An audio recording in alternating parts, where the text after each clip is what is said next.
Hello, folks. Welcome to not another United podcast. I wish we would have done this on Saturday, given the elation, but maybe most of us were drunk and stuck in a pit or something. So, yeah, I think ignore the introduction. I want to get straight to it. So, we've beaten City, and it's not like a polite 2-0. It's like a battering 2-0, and should have been much, much, much worse for City. So, what's your take on what happened last weekend? Like, am I audible? It was a win for the ages. I was seeing the match on and off. I was in Goa for a company offsite, and I was watching the match while the function was going on. And I think I saw the first goal went in. Trauma of the past, where I switched off the match and started focusing on the function. Saw 3-0 when I switched on again. The third goal was chalked out. As you mentioned, 2 is flattering for City. It should have been much more. We hit the post twice, three offside goals. I still don't know why the third goal was offside. I just don't get how the Mount goal was called offside. 2-0 was the minimum we deserved. We tore them to shreds. They had a single shot from the corner. I mean, we outclassed them tactically. We dominated them physically. We seemed more aggressive. We seemed more hungry for the win. I mean, I couldn't have asked for a better performance. None of us could have asked for a better performance. Mind blowing victory. So, what was unique about this match was that never for a second we felt out of Yeah. control. Never for a single second felt this is not our day. Rare, especially in recent times, right? That confidence, like this is how it is, and we are only going to like if there is any team who's going to score next, it's going to be us, even after Right. like that is how resounding it felt. It did not even seem we were playing against a Yeah. Guardiola's City team because we are not used to this feeling. Quite the opposite. Usually we've seen the other team do this to us. The atmosphere in the stadium was electric. I mean, even though we were watching it on TV, if only we were at the stadium, it was unbelievable. Like what the crowd was doing. I mean, United, I think historically we've always been very, very good in terms of backing our team, even when the times are shit. But yesterday was just something, I mean, day before it was just something else. So Man City suffered their biggest Yeah. XG defeat ever. United's 3.81 xG versus City's 0.47. And like you said, they only had one shot on target in the entire Yeah. game. You mentioned resounding. Do you think this is our best performance since Fergie, since 2013? Would you consider this our best performance in the Premier League? No, I wouldn't say it is the best. Frankly, before you put this question up, it didn't even come to my mind. But after I thought a little bit, a few matches got highlighted. We beat Chelsea 4-0 under Ole, and that But remember that was that. a more even game. This Tammy Abraham hit the post. They had great chances to score. I think 3-0 win against No, Barcelona, I said right, in the Europa League. I mentioned Premier League.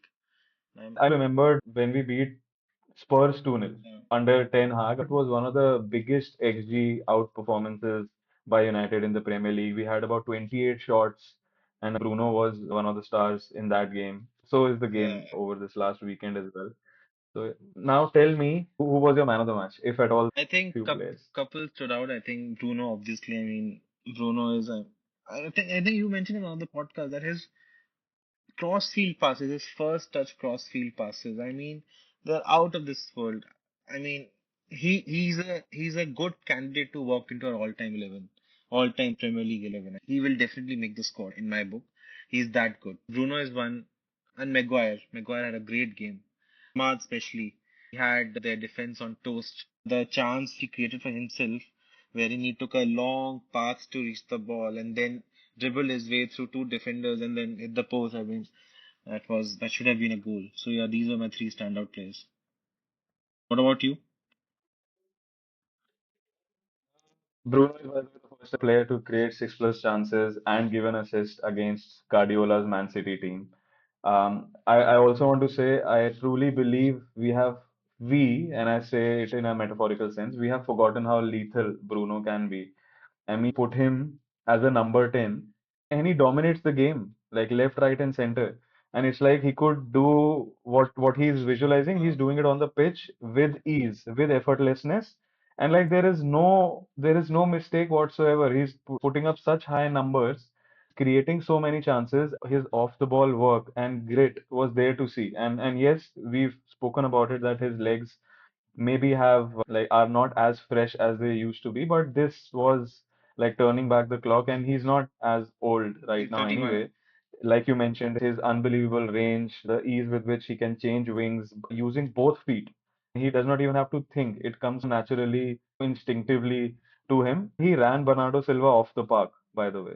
And Silva is not a easy nut to Right. crack at all. I mean, he goes behind the scenes, but he's a pest like that. And even some of those offside goals we scored were Very minuscule in much, terms of the yeah. margin. Putting in all that energy, he was still able to be at the last shoulder of the last defender and create those chances for us. And he finished those chances, even the offside ones. And in the middle, when we created those few rondos, tippy tappy, like we did what maybe Barcelona, like Guardiola's Barcelona, did to us. I mean, that was just euphoria. I can't even put that into words. And of course, Bruno was at the heart of it. Like in every single rondo, he was. You know what's the craziest thing about Bruno? Bruno suffered a hamstring injury. He was back in 2.5 weeks. 2.5 weeks from a hamstring injury. Only Bruno can do it. I think hands down, he's the fittest player in the I Premier for this would past say, decade, yeah, right? I would say fittest player in the world. I mean, no one has his level Arguably, of yeah. durability and resilience to injuries. I remember a match he supposedly sprained his ankle. He put a picture on Instagram with brace around his ankle, and he was playing just 3 days after against Tottenham, I believe. I mean, he's mad that way, and I think I also feel that this group of players, this United has failed Bruno by not getting him closer to the title, different titles. He deserved far more than what he has achieved here. Even when he came back from injury, there were murmurs, I think 10 days before he came that Wants he to wants break, to play, right? itching to. That, yeah. I Rondo's ka bola, how good were we tactically?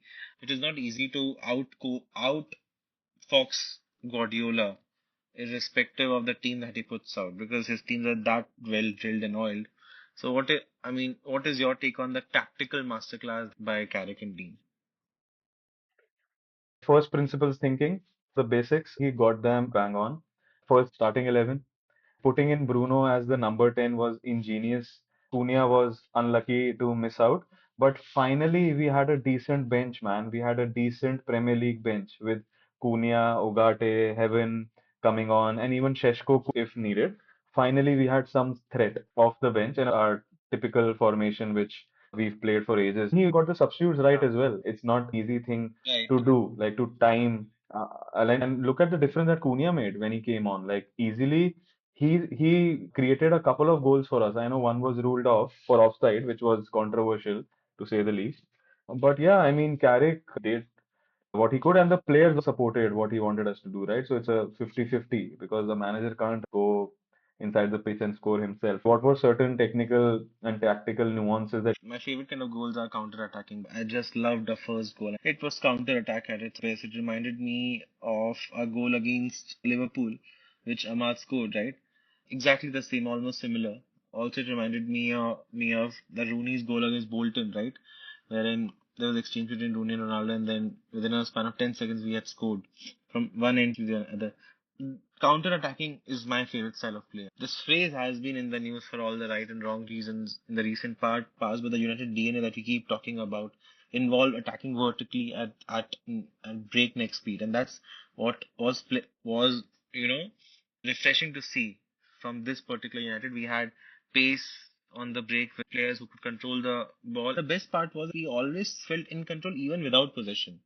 That was the best part of this performance. We have been good attacking in previous matches as well, in all honesty, under Amorim as well, but we never looked in control out of possession. I think that was the major change for me. yeah. Again, the verticality of the team in terms of attacking fast with pacey players is something that I can get behind. That was refreshing to see.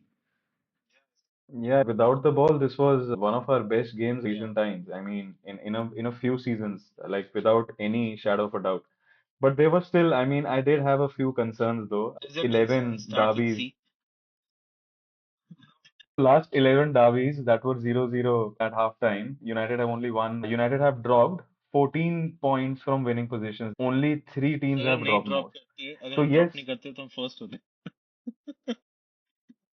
there were concerns right at the start of the match. Of course, it's always nice to start the match on a front foot and create chances, but that Maguire header should have been a goal. How could somebody miss that? I don't want this feeling.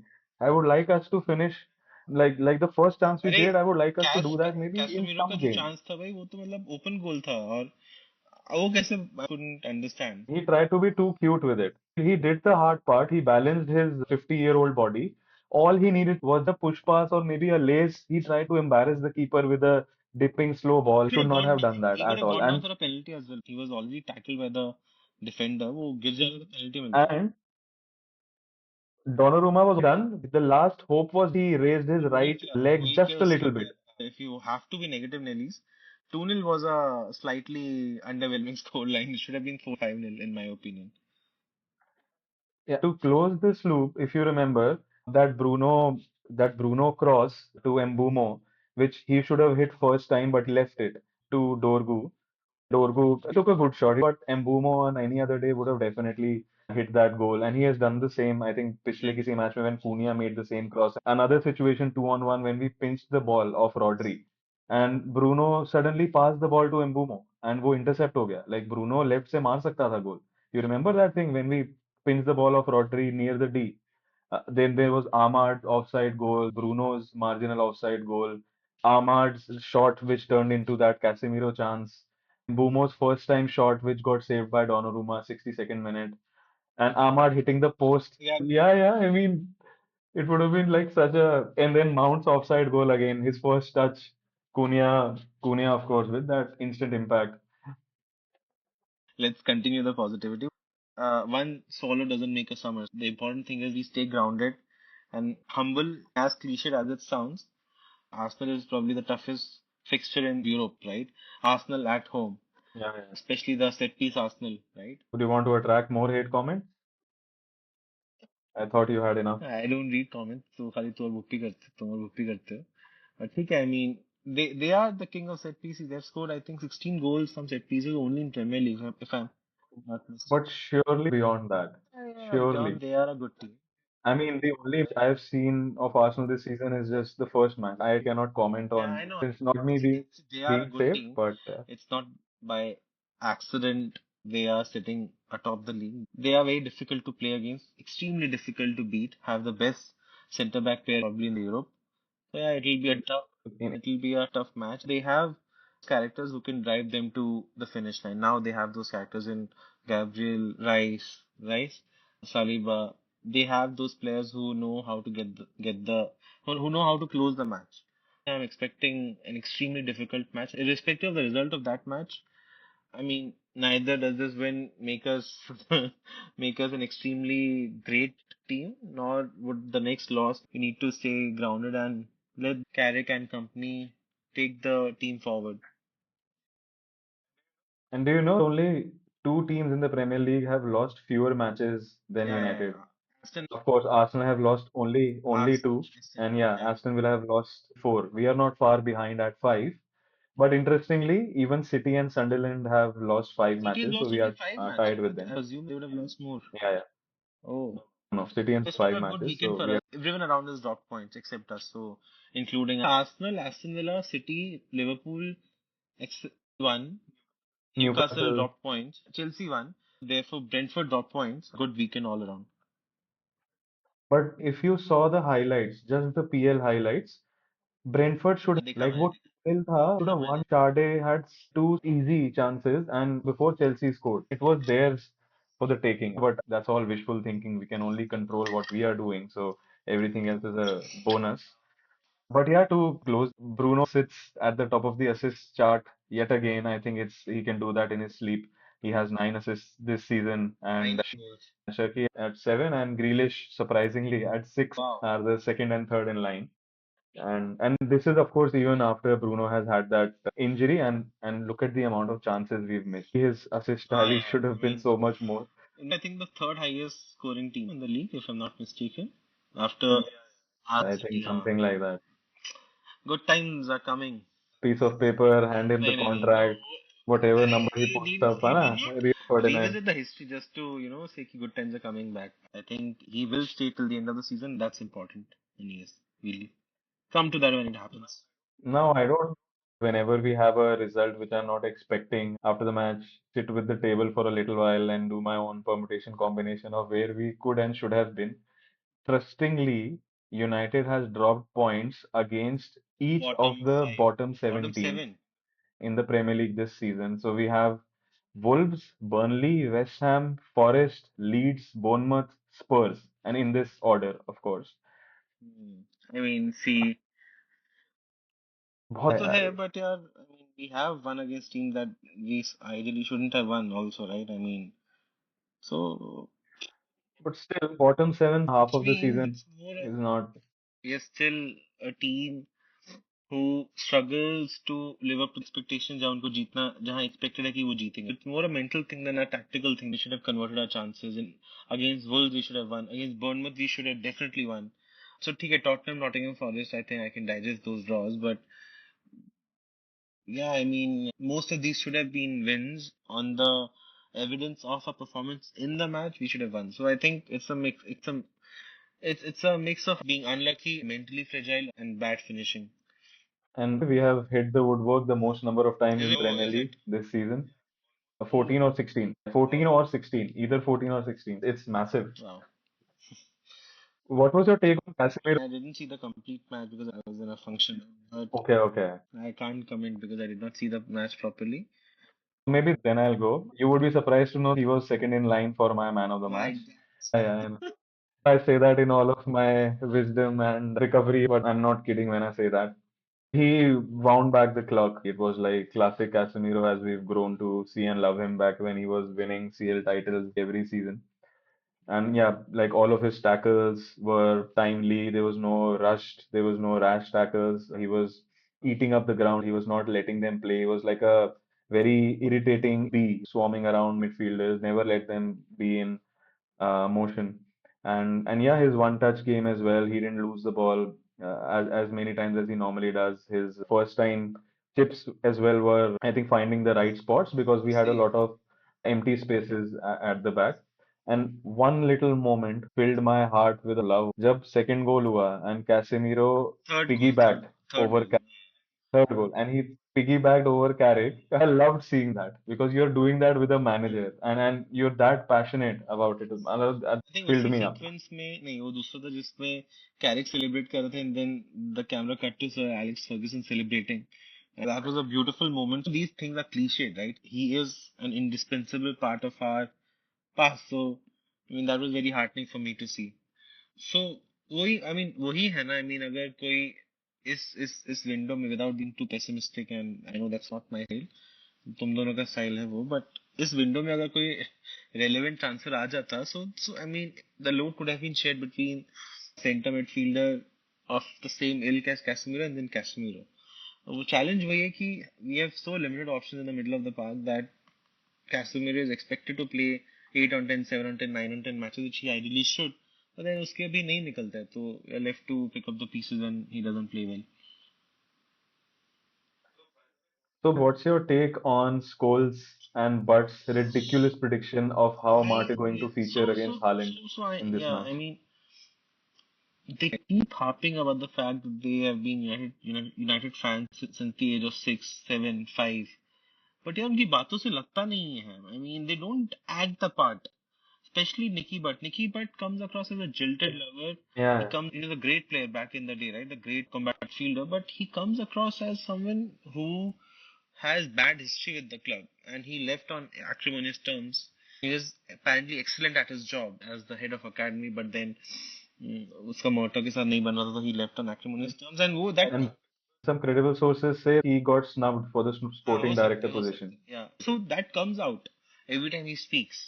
For Scholes, I read this article which says that the line between United pundits and fan wearing a replica jersey is blurring. I actually believe that because the way our ex-players who are now so-called pundits, they don't say such as, Haaland will pocket him throughout the match. You can't say that for a club you are a childhood fan of. So, anyways, so what was your take? So Martinez, 100% air duels Exactly. one, 100% ground duels one. So Paul Scholes and Nicky, there are legends, but it breaks my heart to see this. It's not a one-off, it's a pattern. And that is something I cannot accept. There has to be some sort of balance, of The only romantic, some two sort of pundits who are, love. who are balanced in their takes is, in my opinion, is Ferdinand and Rooney. These are the only two pundits who are balanced in their takes, right? I mean, and they उनका तो इतना लंबा history भी नहीं है यार, but तो Gary naval को देख ले, रॉय कीन, ठीक है, रॉय कीन का समझ आता है. I mean, he could be better, but why Gary Neville? Why Scholes? Why Butt? Why are they so bitter about it? I just don't get it.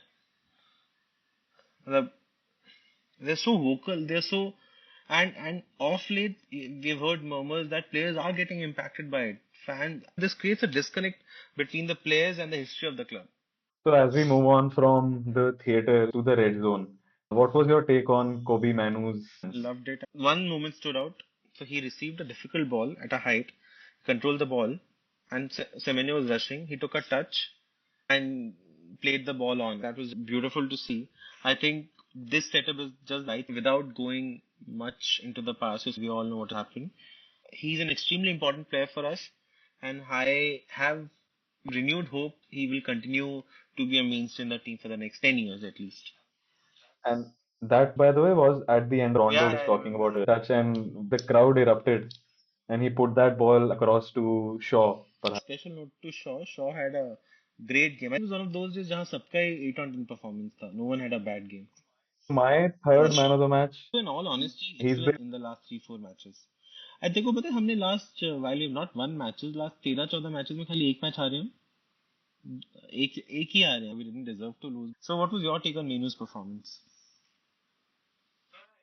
No, I think he played really generally how he does, generally showcases his close control, his balance on the ball, his strength on the ball as well.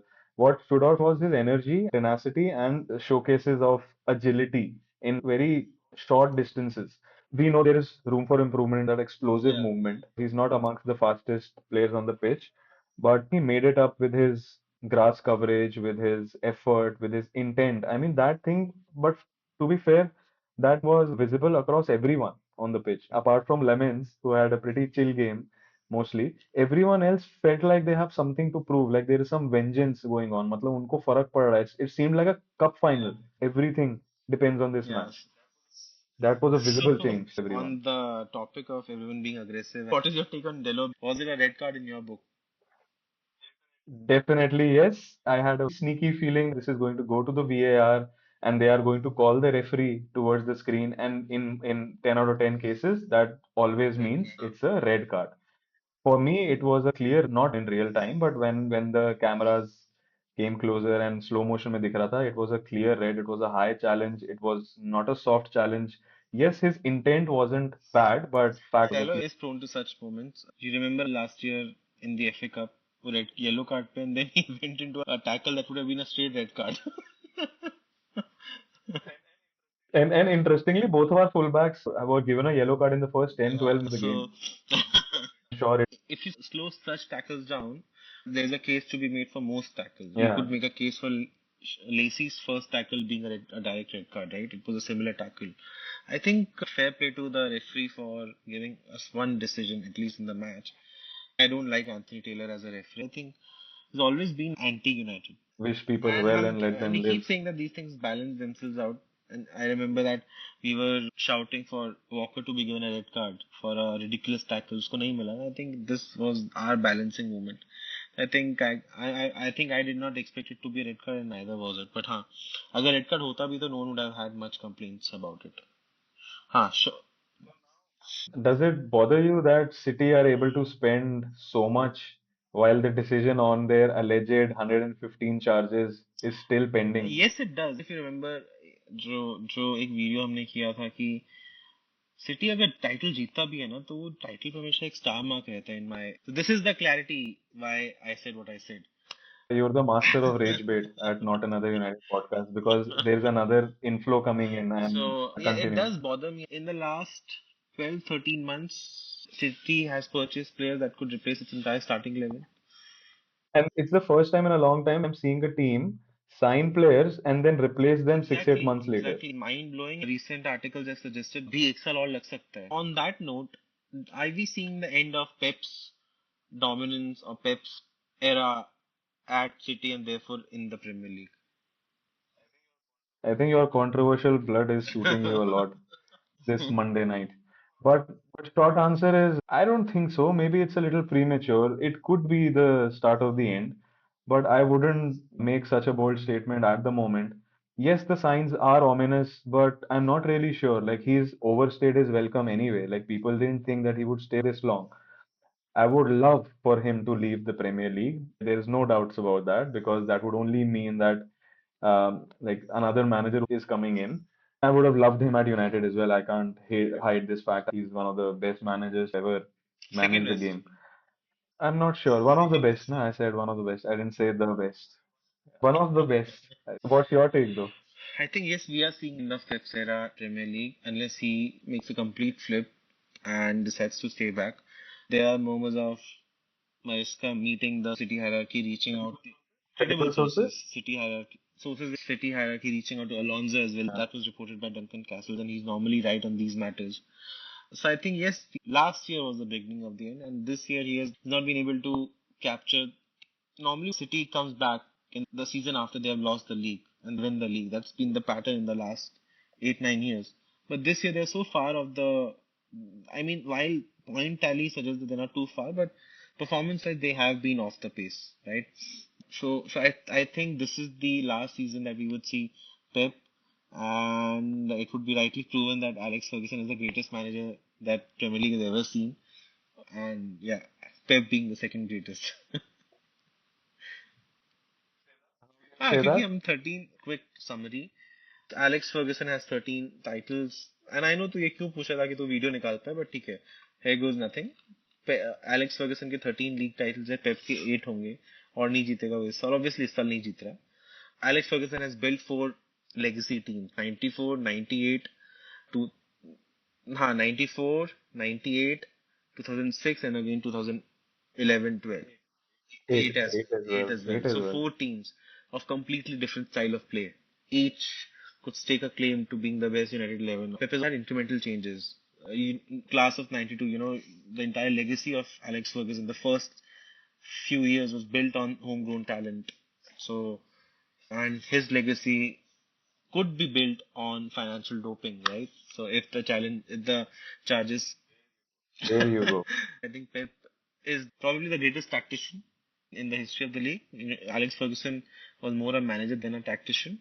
I firmly believe I mean, digressing, but I think, and you will remember that match, the 2010-11 Barcelona is the greatest team I've ever seen.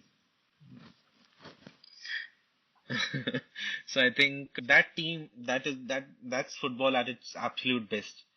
But I think Pep has reached his peak in that sense, and I think he will move on in the coming season. Chalo, fingers crossed. I think best segue into the favorite section of the podcast, which is Fergie time.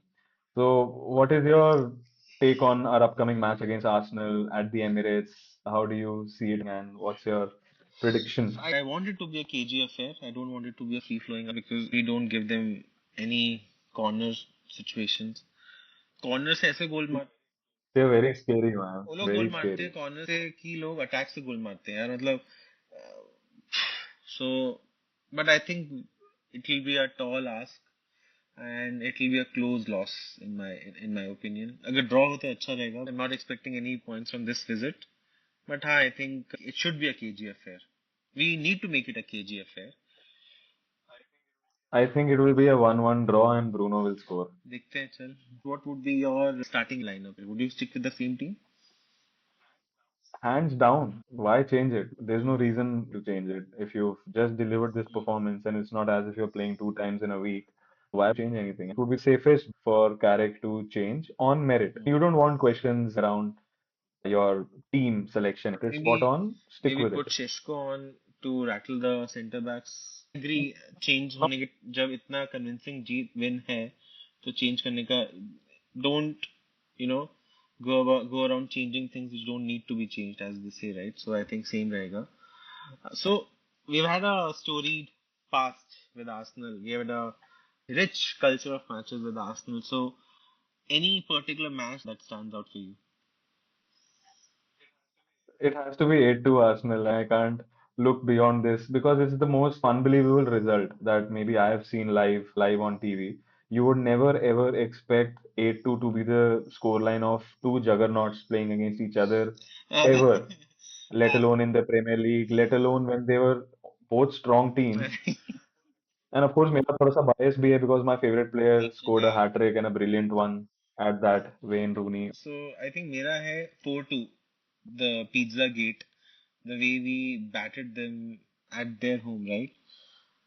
Also, the other match in that season where we stopped their juggernaut, which is they were on a 50 match unbeaten streak. So मतलब 38 matches का पूरा season, उसके बाद भी 12 matches और unbeaten गए वो सोच. So I think so And Nisara missed the penalty, right, हाँ last season. in so had Nisula scored, they wouldn't have been invincible. So मतलब वो पोल बार पे लगी थी Hmm. and then entire ruckus happened after the match. So एक तो उसका वो I think they were wearing my first jersey, that O2 yellow jersey, right? so उसमें उस मैच में redemption arc भी था Van Nistelrooy का. He converted the penalty and then Rooney scored the second goal on his birthday. My memory is a little shaky. It So always the 4-2 match, but obviously 8-2 stands out because it I used to always check if I'm adopted because I don't have too many memories for the first 10, 12 years of my life. कि maybe मुझे injury हुई होगी मैं कहीं गिरा होऊंगा sir पे yeah लगी होगी they मैंने gave me to a मेरे foster भाई को family. दिया था. Yeah, you're the first person to say that, but all. So which is your favorite United Arsenal goal? Anyone that stands out for you? So the first one that comes to mind, just because of how difficult it was in terms of execution, is that in back heel goal. Was it against No, Arsenal? not at all. So then I don't know. So then how the hell can I forget this one? Ronaldo's freaking 20 yards out. Manuel Almunia with his classic white hair. It wasn't a very big keeper mistake. Yes, he's to be questioned, but just the audacity of you to have attempted that in the first place. I think it's an underrated goal because not many people speak about it. But Nani's goal in 2009-10, wherein so he did a Cruyff turn, went between the players, then did a shimmy, and then chipped Almunia. This is the No, 8-2 not match, 8-2 right? match, 3-1 or 3-0, wherein Rooney scored. Do you remember that goal जो corner में defend किया and Nani, it was a counter-attacking goal. उसका In the in the black black jersey, in that jersey. black jersy, right? Doing the pitch Exactly. very Doing first the time across same the course. distance in sprint, celebrating. Go back. Remember that now. Very steep Very acute angle, angle. right? So that's Yes. my favorite goal. Obviously, Ronaldo's goal, counter-attacking goal in Champions League. Those are two of my best goals. But do you think that Nani was taking a shot only, or was that a cross? I think chip. So I the think negative he side. intended to chip the keeper because वहां पे कोई cross करने के लिए था नहीं. जिस angle से उसने क्रॉस किया वहां से क्रॉस करने के लिए कोई था नहीं. एंड अगर तू देखेगा जैसी ball it look like a chip. So I am going to be selfish here, and I wanted to close our episode with one last thing. Please mention the players who have played for Arsenal and United in the Premier League. Sylvester. Okay, Sylvester है ना सही answer. Rambo. So there are I more know. players. Mkhitaryan. You want people to answer or should I No, you answer? only have to answer. Make it Sanchez, Van Persie. Only one is left. 1 second. One is left. 1 second. Which position? Ah, Chido He Chido scored. He's Danny Aiden Danny Heaven did Danny play for Welbeck. Arsenal. Danny Welbeck. Heaven and Cheeto did not play for Arsenal in the Premier League. So yeah, there you go. So yeah, folks, hopefully we'll be seeing you soon, right after an Arsenal victory. So right after a victory against Arsenal. We are very happy with the support you've been giving us ever since we've come live on Instagram. Like we've managed to cross 100 followers in very quick time, and even our average views on Reels are picking up. So we truly appreciate the support. Please extend the same thing on YouTube as well. Like, share, comment, subscribe, engage with us. Help us reach 30 followers by the end of the month. And yeah, we'll see you soon. We are here every week to discuss anything about United. And we're a bunch of three fans, one of who is has just become a father, so that's why he's not here as often. Puppy, we miss you. See you. Bye Bye. bye. Take care.